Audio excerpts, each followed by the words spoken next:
Tras un camino complicado en el que se jugó todo a esta carta, la reelección como máximo responsable de su partido, este fin de semana la apuesta ha quedado ratificada. Javier Lambán es de nuevo, oficialmente ya, secretario general de los socialistas aragoneses, un cargo que ostenta desde hace 5 años. Atrás quedan las disputas abiertas con Pedro Sánchez. Este fin de semana han compartido espacio, conversaciones y hasta se han prometido fidelidad mutua. Y todo tras una batalla que se trasladó a Aragón y se escenificó en unas primarias duras, donde la lista perdedora no se siente integrada en la nueva ejecutiva.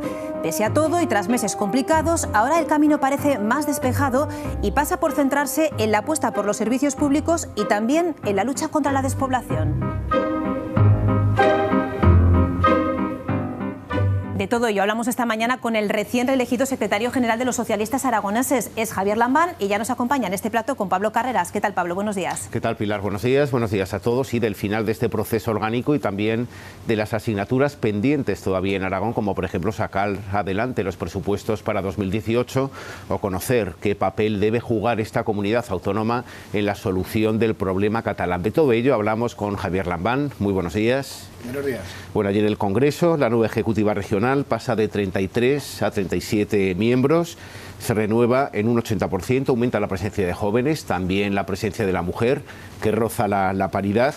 Esta, sin ninguna duda, es la fotografía, es la parte más visible, pero ¿cómo queda el fondo? El fondo del Partido Socialista en Aragón, ¿qué cambia? ¿Qué nuevo PSOE emerge después de esta cita orgánica? Mi compromiso en primarias era que el Partido Socialista se tenía que abrir a un tiempo nuevo. Debía consolidar a un gobierno que está haciendo las políticas más progresistas de la historia de la comunidad, y eso lo hemos logrado, y debía abrirse a un tiempo nuevo en cuanto a la manera de entender la acción política, en cuanto a la manera de entender la función de los militantes, en cuanto a la manera de relacionarse con la sociedad. Y todo ello el Congreso lo ha ratificado de manera muy satisfactoria. Eso, por otra parte, tenía que tener un reflejo en la propia composición de la Comisión Ejecutiva Regional, y también lo hemos logrado. Una renovación muy importante, como usted mismo ha dicho, una presencia muy importante de hombres y mujeres jóvenes, que no por ser jóvenes son ya políticos muy sólidos desde cualquier punto de vista, y sobre todo un altísimo grado de integración.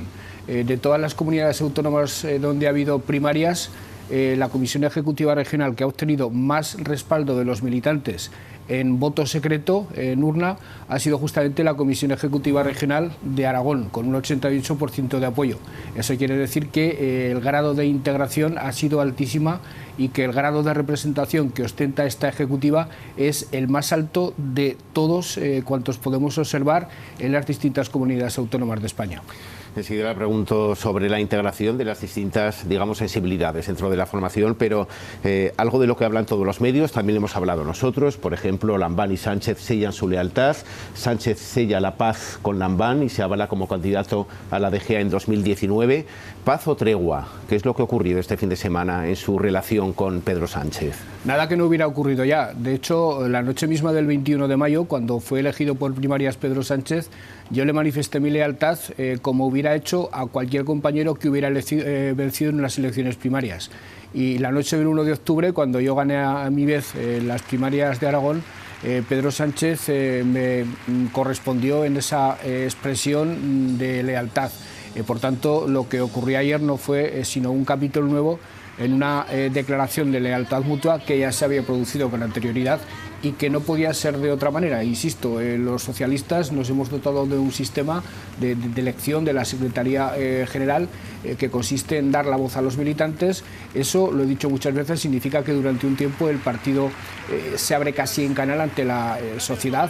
Eso tiene unos riesgos evidentes, riesgos que se convierten en ventajas, que se convierten en fortaleza si luego las heridas se cicatrizan, se suturan y unos aceptan que han vencido y otros son generosos con quienes han vencido. Eso ocurrió a nivel nacional, eso ha ocurrido a nivel regional y por tanto el partido sale fortalecido de este proceso sin ningún tipo de duda. Y ese mismo ambiente, esa misma escenificación se produjo en ese encuentro que mantuvo antes durante 15 minutos con Pedro Sánchez.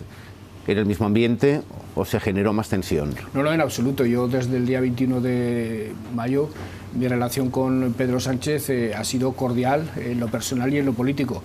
No hay que olvidar que, salvo el tiempo en el que el partido estuvo sometido al debate interno de cómo tenía que encaminar su futuro, hasta las elecciones del 26 de junio y desde su elección en el verano del año 2014, yo he tenido con Pedro Sánchez una relación de colaboración y de apoyo mutuo muy intenso.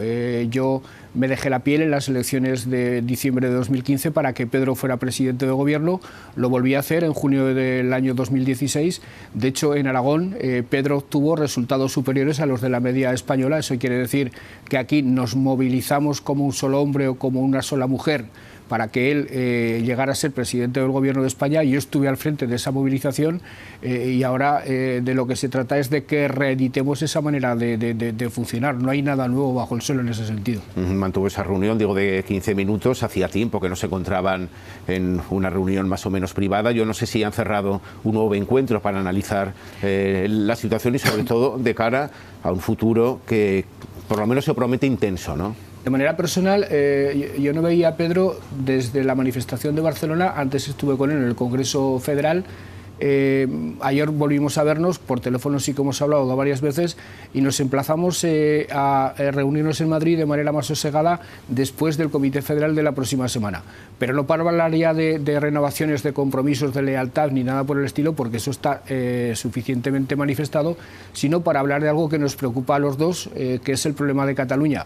Lo enfocamos los dos de la misma forma, aunque desde prismas distintos, porque él ha de hacerlo como secretario general de un partido que es fundamental para la solución de la crisis de Cataluña, y yo de hacerlo también como miembro de ese partido, pero además como presidente del gobierno de una comunidad autónoma que, por ser vecina de Cataluña, siente este problema de una manera muy específica, como se ha puesto de manifiesto estos últimos días. Enseguida nos sumergiremos en el tema de Cataluña, pero ha dicho que son maneras distintas, no de analizar la situación, sino de buscar soluciones, que es lo que le diferencia con Pedro Sánchez a la hora de buscar esa solución para Cataluña. No he hablado de diferencias. Pedro, lógicamente, ha de ver el problema desde el punto de vista de secretario general, de máximo responsable de un partido nacional. Él ha de ver el problema desde el punto de vista de Estado. Y yo, sin dejar de ver el problema desde un punto de vista de Estado, he de verlo también como presidente de una comunidad autónoma vecina, donde el problema se manifiesta de una manera específica. El problema de Cataluña no lo puede sentir igual un extremeño que un aragonés, toda vez que nosotros somos vecinos, toda vez que la comunidad de intereses económicos, de puntos de vista compartidos, de relaciones sociales y familiares es enorme, es formidable, toda vez, en definitiva, que cualquier cosa que ocurra en Cataluña afecta a Aragón de una manera muy impactante. Estos días estamos viendo cómo cualquier cosa que ocurra en la economía catalana y que perjudique a la economía catalana, en Aragón tiene una traducción negativa inmediata, porque no tenemos que olvidar que Cataluña es nuestro principal cliente y nuestro principal proveedor. Por tanto, las empresas aragonesas han de estar inquietas cuando su principal mercado atraviesa por turbulencias como las que en este momento supone la crisis política de Cataluña. Eso un extremeño lo sentirá de otra forma, o un andaluz, y desde luego el presidente del Gobierno de España o el secretario general del principal partido de la oposición lo sentirán de otra forma, porque ellos tienen que aplicar al problema una visión más global, la del conjunto del Estado. Enseguida vemos ese sentimiento, cómo se puede materializar y cuál es el papel que puede jugar esta comunidad autónoma en encontrar la solución para el problema de Cataluña, pero volvemos, nos retrotraemos y hablamos del Congreso y de la integración, algo a lo que usted ha hecho referencia, una integración que sabe que no todo el mundo está de acuerdo. Lo voy a invitar a que escuche las declaraciones que su contrincante en las primarias, Carmen Dueso, dijo ayer. Dice que no cree que sea una lista de integración la que ha salido de este Congreso, porque en su opinión se ha ignorado una parte importante del partido. Escuchen. Queríamos una representación mínima en todos los órganos para poder integrarnos. Mínima me refiero muy por debajo del porcentaje que teníamos. No pedíamos grandes cosas porque tampoco era nuestro objetivo. Pero es que no se ha respetado nada, no se nos ha dado nada. Entonces, pues en esas condiciones difícilmente podemos integrarnos. Es una cuestión de respeto. No se consideran integrados, señor Lambán. Respeto, como no puede ser de otra forma, las palabras de la compañera Carmen Dueso, pero he de matizarla al menos en dos puntos concretos. Primer punto, el principal apoyo de Carmen Dueso fue la provincia de Huesca y su líder político, Miguel Gracia. La provincia de Huesca y Miguel Gracia están perfectamente integrados en la nueva ejecutiva y en los nuevos órganos de dirección, hasta el punto de que toda la provincia de Huesca votó a favor de la Comisión Ejecutiva Regional, del Comité Regional, Comité Federal y el resto de órganos. Segundo, yo le ofrecí a Carmen Dueso una posibilidad de integración en el Comité Regional que en mi opinión era muy generosa y desde luego superior a lo que ella podía representar en el conjunto de la organización. Carmen, y es perfectamente legítima su decisión, rechazó esa posibilidad de participar en el Comité Regional y por lo demás, y como colofón, una ejecutiva regional que sale elegida con el 88% de los miembros, no parece que tenga como problema principal con el que empezar su andadura el de falta de representatividad o el de falta de integración. Repito, no ha habido una sola ejecutiva regional en toda España donde ha habido primarias que haya tenido el grado de apoyo que ha tenido la ejecutiva regional de Aragón. Por tanto, problema de integración yo no reconozco absolutamente ninguno. Es la ejecutiva más representativa del partido de todas cuantas han sido elegidas en España. Y esa batalla de sensibilidades se puede trasladar ahora a los congresos provinciales que llegan en cascada ya, por ejemplo el de Zaragoza en este caso. La historia de las primarias está demostrando que cada episodio se produce en términos diferentes. Una cosa fue las primarias de mayo del 2017, donde se dirimía el liderazgo nacional. Otra cosa han sido con alianzas y con posiciones distintas las primarias de octubre, donde se dirimía el liderazgo regional. Yo estoy convencido que otra cosa distinta serán las primarias para los liderazgos provinciales. En cada caso concreto, independientemente de las afinidades que puedan existir entre unos y otros compañeros, hay un componente territorial que acaba marcando casi de manera definitiva el sentido general de la expresión de voluntad de los compañeros, y eso en las primarias provinciales también va a ocurrir, es decir, se producirán en términos distintos en cuanto al debate interno se refiere de lo que han sido las primarias regionales, sin ningún tipo de duda. ¿Cree que habrá más de un candidato y por lo tanto habrá primarias en Zaragoza, en el Congreso Provincial?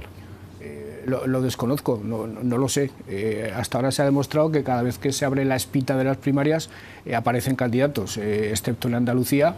En el resto de los sitios ha habido primarias, es decir, ha habido contienda entre unos candidatos y otros. Y bueno, cabe esperar que siguiendo esa tónica también en las provincias, en Zaragoza, en Huesca y en Teruel, haya más de un candidato. Pero bueno, eso lo vamos a saber dentro de poco, sobre todo en el caso de Huesca, que es la primera provincia que ha convocado el proceso de primarias. Y que empieza hoy además ya con todo ese proceso orgánico. Señor Lambán, a lo largo de esas primarias, una de las cosas que usted dijo y que dejó puesta encima de la mesa es que había que proponer un modelo para Aragón. ¿Cuál es el modelo que impulsa el Partido Socialista después de este Congreso? ¿Cuáles son sus apuestas? Se refiere a la organización interna. Organización interna y también apuestas políticas. La apuesta política, yo dejé claro que era la que el Gobierno de Aragón está poniendo sobre la mesa con sus acciones concretas, con sus políticas concretas desde el año 2015. De hecho, yo planteaba que el proyecto político al que yo pretendía servir tenía dos vectores fundamentales. Uno, consolidar al actual gobierno, el gobierno más progresista de la historia de Aragón, consolidar esas políticas y convertirlas en el buque insignia de la apuesta que el Partido Socialista hará en las elecciones autonómicas del año 2019. Yo decía que mi razón fundamental para presentarme a las primarias era consolidar a ese gobierno, fortalecer a ese gobierno, primer objetivo conseguido.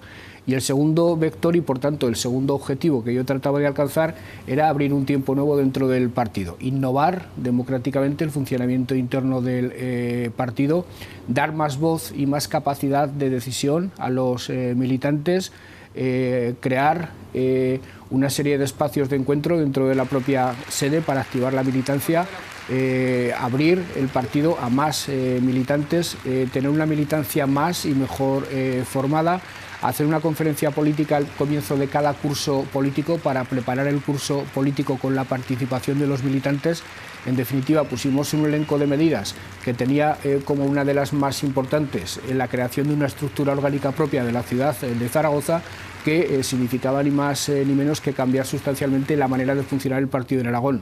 Eso también tenía que trasladarse a la composición de la Comisión Ejecutiva Regional, con hombres y mujeres con ímpetu nuevo, que es fundamentalmente el que da la juventud, y eso también lo hemos cumplido. Se dan todas las condiciones para que mis compromisos con la militancia se cumplan. Yo no tengo ninguna excusa. Se me ha dado un apoyo que agradezco enormemente, tanto por parte de los militantes primero como por parte de los delegados del Congreso después, e insisto, no tengo ya ninguna excusa para no hacer todo aquello que dije que haría si obtenía este respaldo. Y todo orientado a dos cuestiones que también dejó claro en ese Congreso. Por una parte, recuperar el voto joven y recuperar también el apoyo al Partido Socialista en las grandes ciudades, grandes capitales como Zaragoza.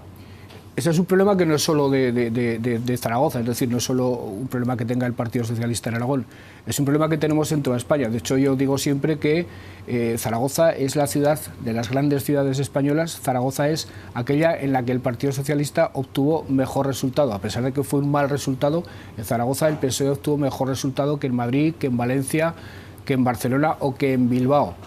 Quiere decir esto que no es un problema solo de candidatos, que quizá puede serlo, sino que es un problema fundamentalmente de proyecto político y de estructura orgánica.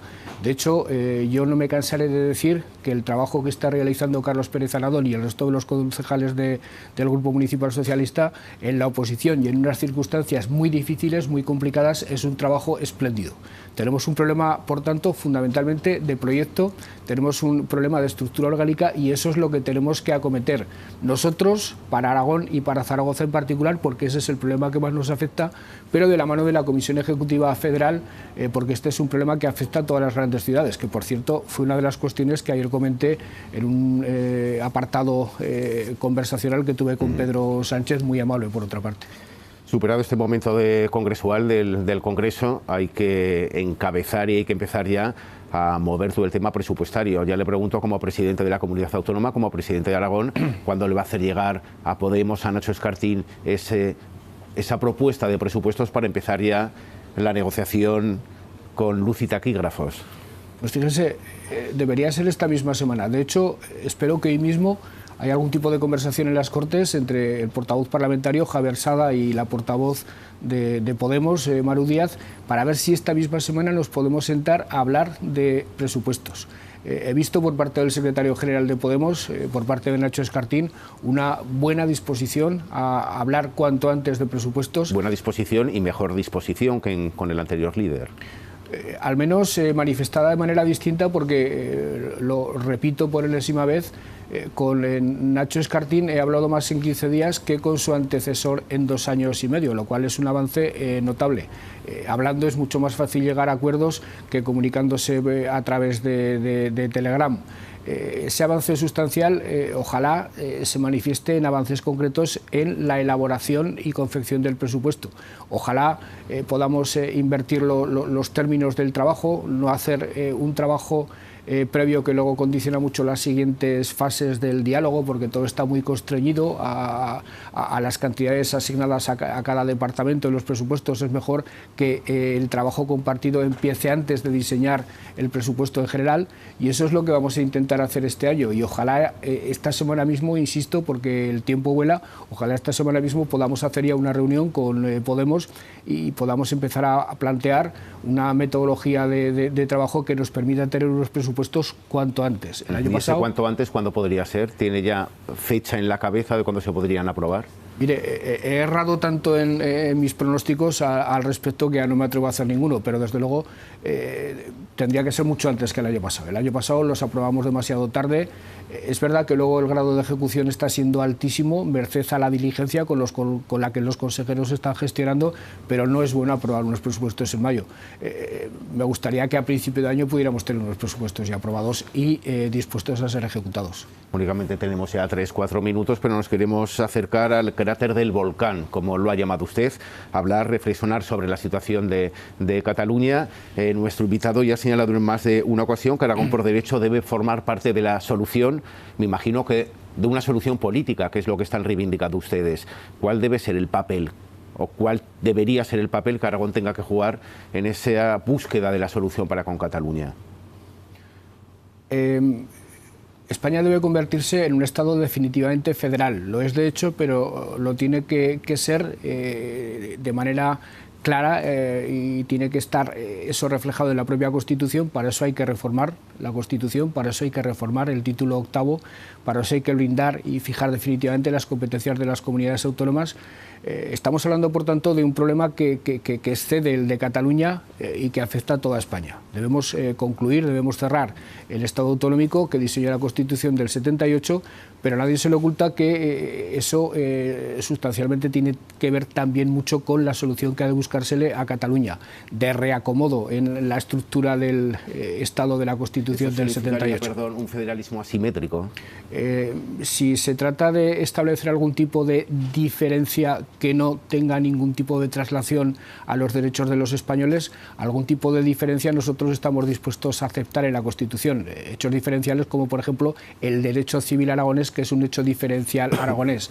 Hechos diferenciales de esa naturaleza nosotros estamos dispuestos a aceptar. Hechos diferenciales que impliquen diferencias en el disfrute de derechos básicos por parte de unos españoles y otros, absolutamente ninguno. La igualdad en el acceso de los españoles a los derechos que consagra la Constitución no puede ser puesta en duda bajo ningún concepto. Un ciudadano de Betanzos, de Guadix, de Egea o de Olot tiene que tener exactamente los mismos derechos y la Constitución se los tiene que garantizar. ¿Qué reclama Aragón? Aragón reclama que en ese rediseño de la estructura del Estado, en esa reforma de la Constitución, no solo intervengan los políticos de Madrid o de Barcelona en este caso, sino que intervengamos los representantes de todas las comunidades autónomas. Yo no estoy dispuesto a que se reforme la Constitución, a que se rediseñe el mapa institucional de España sin participar activamente en ese rediseño.